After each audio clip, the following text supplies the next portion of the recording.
Hello, hello. Thank you for being patient with me while my brother is vacuuming in the background. But today we have the Jeffree Star Androgyny palette. This is the OG palette. This is the palette that started it all, and y'all will not believe where I found it and for how much. I went to my local eco thrift. It's just a giant thrift store. Usually what you'll find there, well, at least in ours, is clothes. So much clothes, so much clothes to be thrifted. But I happened upon to go to a makeup section, and buried underneath a bunch of makeup, I could make out the logo. I could see the top of the logo, y'all, and I knew immediately.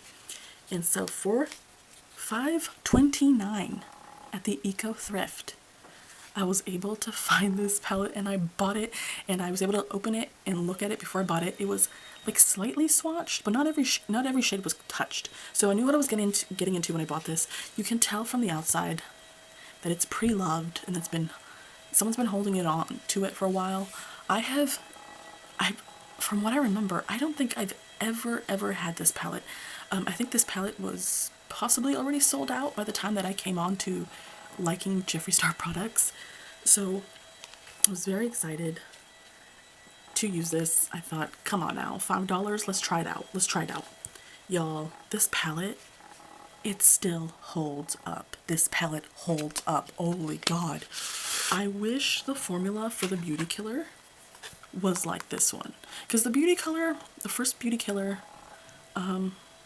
see, from what I remember, it was okay. Beauty Killer 2, I think, was a step up above Beauty Killer. I think, if I'm trying to remember, because I think I used that palette like 2 years ago. There is a review of it on my channel. But I remember liking the colors from Beauty Killer 1 better, but the formula for Beauty Killer 2, you could definitely see the difference.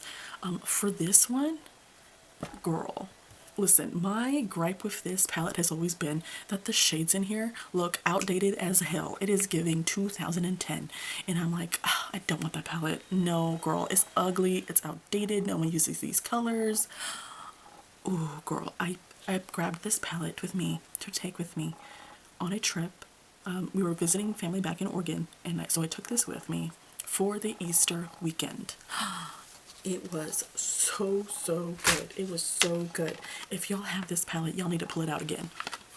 But if you don't know, there is a mirror in there, and these are the shades. It is giving very fall, but I was just so excited to find this palette, so I thought, come on now, let's try this on for Easter. This was so fun to use. It is still so pigmented, so pretty. I don't know if this is specifically for my palette because it is older, and who knows how long this person had this palette before they gave it away, right? The shades do slightly oxidize a little. I personally have no problem with that. I think that makes them prettier. I don't know if other people may like that, or if that's just part of the gig, if that's maybe what it always did, but I personally like it.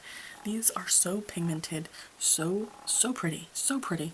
I think the shade I had the toughest time with was probably Poison and Shallow. I think Poison was worse. Poison was a little difficult to blend out. So was Swallow, but not as much as Poison. Poison, I remember definitely like having to really work with it and like sit there and blend and try to get it to smooth out instead of having it be so patchy. But other than that, I didn't have any other issue with this palette. And like I said, who knows how old this palette is and how long they had it. Like, that is crazy. This is so pretty. There's only 2 shimmer shades in here, which again was always one of my gripes as well, because I was like, girl, I love shimmer. What are we doing? Let's add a little bit more shimmer. But this is so pretty. I really liked it. It still holds up. Let me swatch just a little bit here. Both of these still work so well. Get a little bit more. Look at that. I did not need to use my finger. I used my brush and I was able to pick everything up so easily. These are still so pigmented, so easy to work with. Let me add a little bit more. This is a champagne color, so it might be a little harder to see with my skin tone, but it is there. It is shiny. It is pretty. Hopefully you can see that. It's so pretty. I think in terms of mattes, I'll probably swatch Charm. This charm was very used when I bought it. I don't know if you can tell, but the star is almost gone on Charm.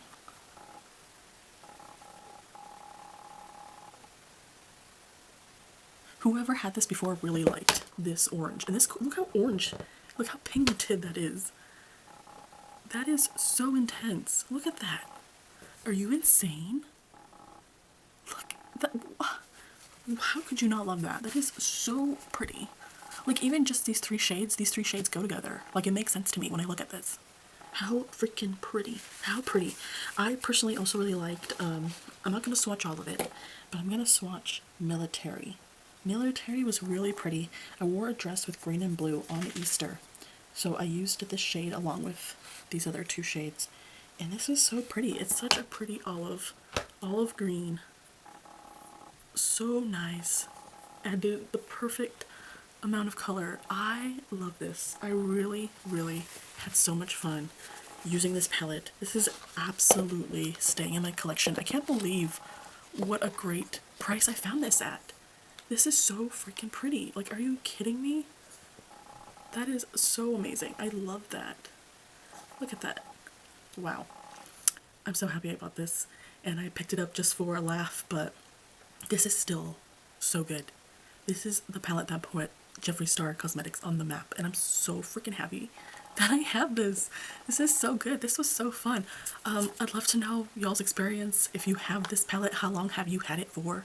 Have you had it for the past like 10 years? Like, this is crazy. How has yours performed? Because this still performs like so good. It's still so good. This is so awesome. I have a new view and respect of this palette. I really love it. If you can find this now, because it's not on the website anymore, if you can still find this, I know maybe like me, you thought this color story is outdated, but it works so well. I love this.